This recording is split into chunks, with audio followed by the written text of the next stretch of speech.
I pretended to be asleep and heard her whisper, "He's paying the bills until Ryan's ready." I played dumb, smiled through it, and invited her, her side guy, and her best friend to the same dinner. At 7:45 p.m., their phones all buzzed, and that's when her world fell apart. She thought she was using me. She had no idea I was setting her up the whole time. You ever get that gut feeling something's off, but you can't quite explain it? Yeah, that was me for weeks. My girlfriend, let's call her Emily, had been acting weird lately. I wouldn't call it cold, but she wasn't exactly warm either. Kinda like living with a roommate who sometimes wants to cuddle. She still smiled, still laughed at my dumb jokes, still kissed me goodnight. But it all started to feel a little off script, if that makes sense. I chalked it up to stress. I just picked up more shifts at work to cover some stuff. Mostly her stuff, if I'm being honest. So maybe she was just feeling the distance. That's what I told myself. But that one night changed everything. So it was a Thursday. I remember that because Thursdays were usually our night. Order in, dumb rom-com, maybe a little something before bed. But that night she wasn't really in the mood for any of it. Barely touched her food, scrolled on her phone, and when I suggested a movie, she just kinda shrugged and said, "I'm tired. Let's just go to bed." All right, cool. No problem. I was tired too. We got in bed, lights off, and I lay there for a while, thinking. You know how your brain starts racing the second you're trying to fall asleep? Yeah, that was me. I could hear her breathing, soft and slow, like she was already asleep. But maybe 20 minutes in, I hear her phone buzz. She doesn't move for a second, probably checking if I'm out cold. I keep my breathing slow, steady. I'm not gonna lie, I was kinda curious. Something about the way she moved just set off my radar. Then I feel her shift beside me, super slow, like she's trying not to wake me. She grabs her phone off the nightstand and quietly slips out of bed. She tiptoes into the living room. But the thing is, our walls are paper thin. And when you live with someone long enough, you learn their voice modes. Emily had a certain way of whispering when she was being sneaky, a mix of giddy and guilty. So yeah, I got out of bed, quiet as hell, stood by the door just enough to hear. I didn't even mean to eavesdrop at first. I just needed to know if I was losing my mind. And then I heard her say it. No, he's still asleep. He's so sweet, honestly. But yeah, he's just a temporary upgrade. I froze. She laughed, like full-on giggled. I know, right? I swear, it's almost too easy. Like, he thinks I'm gonna move in with him long-term. Babe, please. I'm just stacking a few things and once Ryan's ready, I'm out. Ryan. Who the hell is Ryan? I couldn't move. Couldn't breathe. You ever stand so still your own heartbeat feels loud? That was me. Standing there in the dark, listening to my girlfriend tell her friend how I'm just a stepping stone. A little cash cow. A placeholder. She kept talking like I wasn't even real. He still pays for everything. I just told him I'm behind on some student loans. LOL. He offered to help without me even asking. I did. I really did. I covered her car note. Her half of the rent. I even paid off some credit card thing she said was emergency vet bills. But apparently, I was just a walking wallet. No, we don't even do it that much anymore. He's kind of clingy, but I just act tired. Works every time. I stood there for another minute, maybe two, just processing. My body felt numb. She was still on the call, walking around, laughing. Then she said, "Okay, I'm heading back to bed. He's probably drooling on the pillow like a puppy." I flew back into bed and pulled the covers up just in time. She came back and like nothing happened, slipped in beside me, warm and soft, and whispered, "Good night, baby." Then she kissed me on the cheek. I didn't say a word. I just laid there, staring into the dark. But in my head, I was already planning everything. The next morning, I woke up before her. Or at least, I pretended to. I got out of bed, stretched like nothing happened, and walked into the kitchen to make coffee, just like I always do. I had this numb, floaty feeling in my chest. My brain was screaming, but my face? Completely calm. She came in wearing my hoodie, hair a mess, and smiled like she hadn't spent the night plotting her exit strategy behind my back. "Morning," she said, yawning. I kissed her on the forehead. "Morning, babe." She had no idea I knew. You ever look at someone and see them differently all of a sudden? Like, really see them? Every time she spoke that day, it was like I could hear the lie behind it. Every "I love you" sounded like static. Every touch felt rehearsed. I caught myself watching her like a stranger, studying her patterns. When she grabbed my phone by accident, when she fake laughed at a meme, When she told me she had to run errands, but didn't take her wallet, all of it clicked in a way it never had before. And that name, Ryan, kept bouncing around my skull like a loaded gun.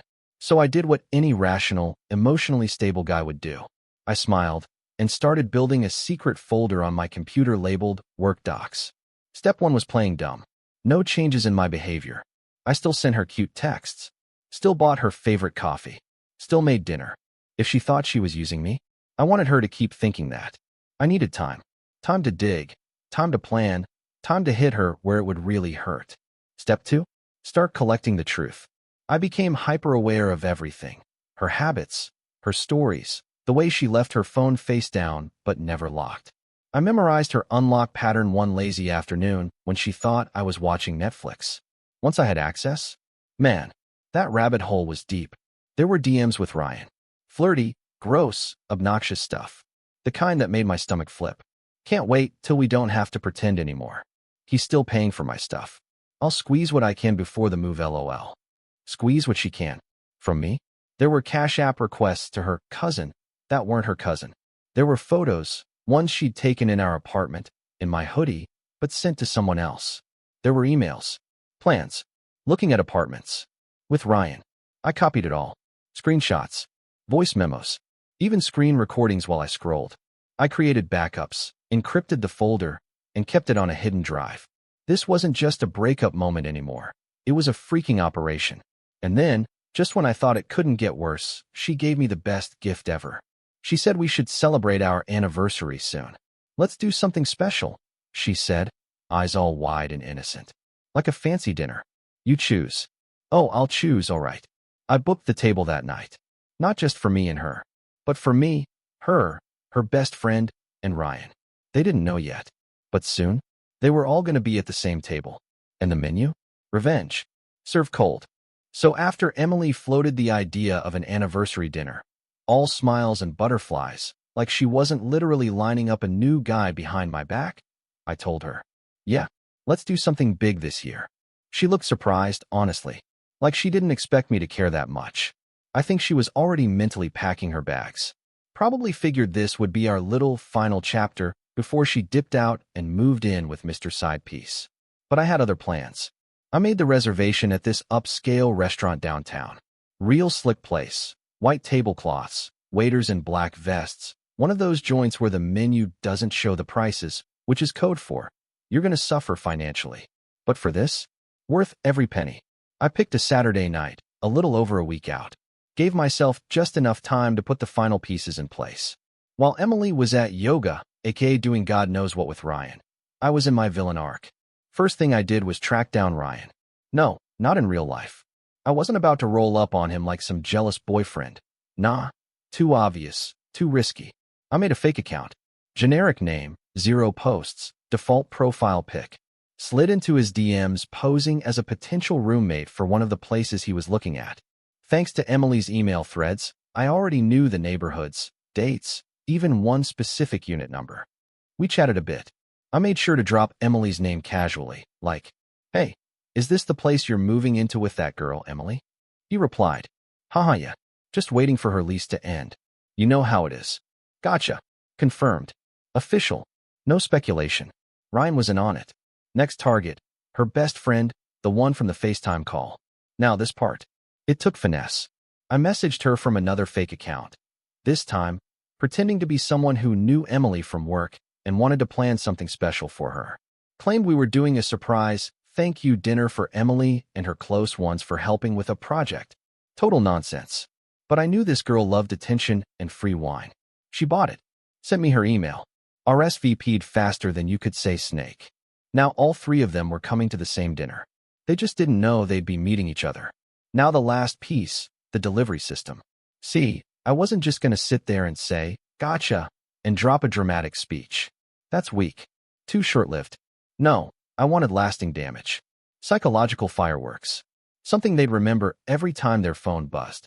So I put together a shared Google Drive folder called The Truth. Inside, screenshots of texts between Emily and Ryan.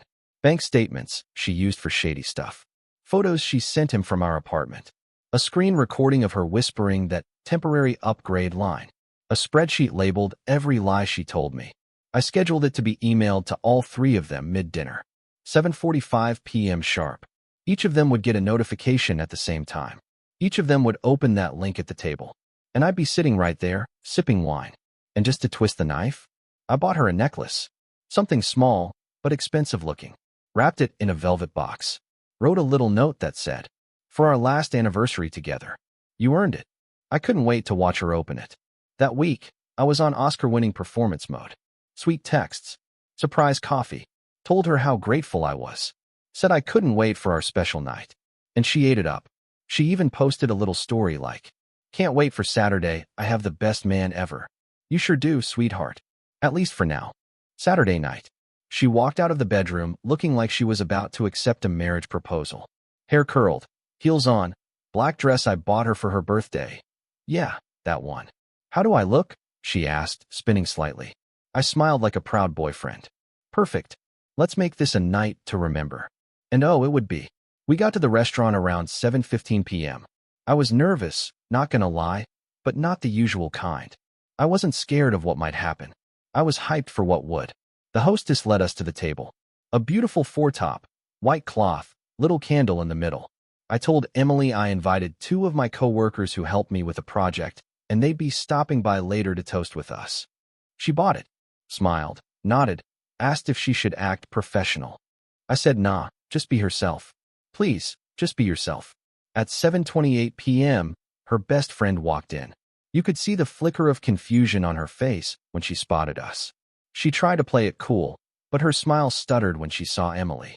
Emily blinked, obviously not expecting her. "Wait, what are you doing here? Didn't you say this was for work?" her friend said, still playing dumb. I jumped in quick. "It is. You're both part of it, don't worry. Just sit.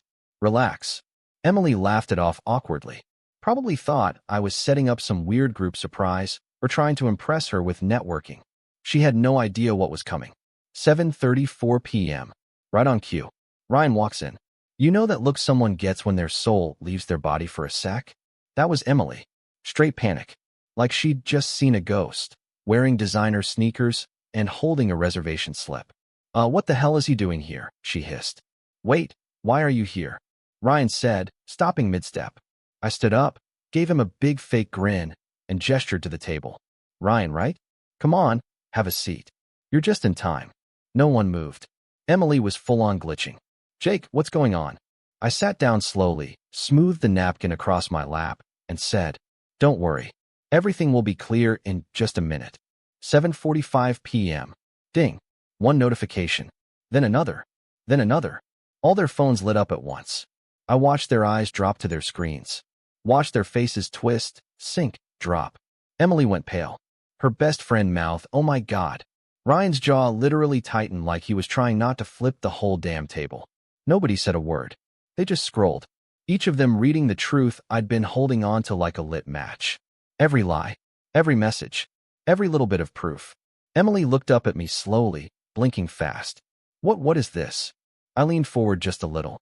"Just a collection of memories. I figured if you're gonna lie to all of us, it's only fair we find out together." Her mouth opened, then closed. She looked at Ryan, who was now staring at her like she was a complete stranger. "You said you broke up with him," he muttered. "You said he was. I didn't know you were saving texts like that." Her friend cut in, voice low and disgusted. Emily started to cry. Like, full waterworks. Whispering apologies. Blaming me. Blaming stress. Even tried to say, "You're blowing this out of proportion." I picked up the little black box from my jacket. Set it on the table. She stared at it like it was a bomb. "What is that?" she asked. "Your gift," I said. She opened it slowly, and inside was the necklace I'd bought her. Tucked under it, folded neatly, was the note. "For our last anniversary together. You earned it." I stood up, buttoned my jacket, and dropped the final line. "Thanks for teaching me how to spot a snake. Dinner's on me." And I walked out. Didn't run. Didn't look back. Just left them sitting there in silence, surrounded by fine wine and the burning wreckage of her lies. So walking out of that restaurant, top 3 moments of my life. The air felt different. Crisp. Charged. Like the universe itself whispered, "Well played, my guy." I didn't go straight home. I walked for a bit. Got ice cream like a psychopath who just ended a relationship and exposed 3 people in one sitting. Sat on a bench, phone in hand, just waiting. And sure enough, it started buzzing. First message, Emily. Jake, please call me. Please. It's not what you think. Then, okay, I know how it looks, but I didn't mean for this to happen. Then, you're scaring me. Just talk to me. Then, you really ruined everything. Oh, I ruined everything? Blocked. Next up, the best friend. She didn't even defend Emily. Her message was basically, dude, that was savage. I honestly didn't know how bad it was. I'm so sorry. We talked, briefly. She told me Emily had always kind of bent the truth, but she never realized how far it went until she saw the receipts in real time. She'd actually thought Emily and Ryan had already broken up when she encouraged her to date me. So much for girl code. I didn't block her, but we haven't spoken since. Some bridges just don't need rebuilding. Now Ryan, oh boy, he didn't text me. He called me. 4 times. Then I get a voicemail. I kid you not, this man said, yo, I didn't even know she was still with you, bro. I wouldn't have touched her if I knew. I feel like a damn clown. Honestly, he sounded broken. Guess she played us both. Only difference is, I don't stay played. Meanwhile, Emily went radio silent for about a day. And just when I thought she finally gave up, she hits me with a new number. Jake, please, just one conversation. I owe you that. You don't have to take me back. I need to explain myself. I need closure. Closure? You want closure? All right, here's your closure. I posted a vague story on my socials. Just a black screen with the words. You can only use someone for so long before they snap. Ask her how dinner went. Didn't name names. Didn't need to. People put the pieces together fast. A few of our mutuals unfollowed her. One of her exes even DM'd me like. She pulled the same stunt on me, man. Glad someone finally got her back. Days passed. Then weeks. She tried again. More fake accounts. Burner texts. One email that literally said, please don't let me be the villain in your story. But here's the thing. You are the villain. And I'm not rewriting my story to protect your ego. So I did what villains hate the most. I ignored her into oblivion. I moved out of that apartment a week later. Lease was under my name. She never even saw it coming. I packed her stuff neatly, left it with a friend, and changed the locks before she could blink. She showed up one day, banged on the door. I didn't even open it. Just slipped a note under the crack. You had your moment. This one's mine. So it had been maybe a month since the dinner. By that point, Emily had officially ghosted from social media. No more couple selfies. No more my king captions under stolen photos of my dog. Her digital footprint was shrinking fast, probably because the whole fallout turned her circle upside down. She lost friends. She lost Ryan. And yeah, she lost me. But karma? Karma was just getting warmed up. So remember how I said I posted that vague Insta story? Just to ask her how dinner went line? Well, turns out, someone did. Her job. Apparently, she had a little side hustle going where she'd been using my money to fund some consulting brand on the side. Like, making business cards, hosting events, getting headshots. All with the cash she'd guilt me into handing over. The twist? She'd been using my name as a reference. My actual name. My contact info. She told people I was her co-founder. So when all this blew up and people started connecting dots, someone in her small business circle reached out to me, curious about the drama. Hey, man, weird question. Are you still working with Emily on that project? Saw something online. I responded with pure facts. I was never working with her. I was just the guy paying for everything while she cheated on me. He left me on read. The next day, she got dropped from 2 networking groups she was part of. One even made a post about values and honesty in leadership. I didn't even have to lift a finger. But wait, it gets better. A few weeks later, I get tagged in a TikTok. Yeah, a TikTok. Some girl posted a story time about her friend who got humiliated at a fancy dinner after getting exposed for cheating on her boyfriend. And someone in the comments literally said, bro, this sounds like that Emily girl from our city. I heard she was Wildent. Her name was never mentioned in the TikTok. Didn't need to be. That's when I realized her reputation wasn't just dead. It was being buried. By the internet. By her friends. By people who had no idea who I even was. Just that she was that girl who got roasted over steak and wine. As for me, I got my piece. And then some. I moved into a better place, got my finances in order, and even started seeing someone new. Slowly, carefully, but honestly this time. And guess what? She pays for her own coffee. Last I heard, Emily moved to a different city. New job, new name on socials, trying to hit reset. But no matter how far she goes, she'll always remember that one dinner. That one night she thought she had it all, until her temporary upgrade turned out to be the final boss. TLDR, she whispered about using me while I pretended to sleep. I smiled, waited, and watched her burn everything down, with a little help from Karma and a Google Drive folder. Thanks for reading, Reddit. Revenge doesn't always have to be loud. Sometimes, the best revenge is just letting them watch you leave with a smile.